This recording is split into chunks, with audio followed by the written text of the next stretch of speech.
সড়ক দুর্ঘটনায় নিহতের প্রতিবাদ, দায়ী চালকের শাস্তি ও ক্ষতিপূরণের দাবিতে বিক্ষোভ ও মানববন্ধন হয়েছে বরিশাল, যশোর ও নরসিংদীতে।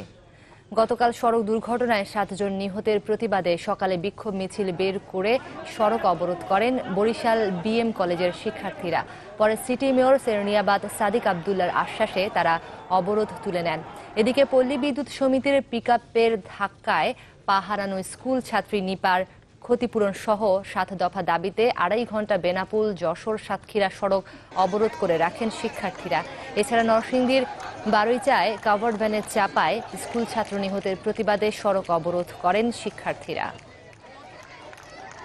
নিরাপদ সড়ক চাই আন্দোলনের সকল দাবি দেওয়া পূরণের জন্য আমরা বিনীতভাবে আমাদের প্রধানমন্ত্রীর হস্তক্ষেপ কামনা করছি। বিভিন্ন কলেজের স্টুডেন্টরা নেমেছে, তাদের দাবিটা আসলে তো যুক্তিযুক্ত দাবি।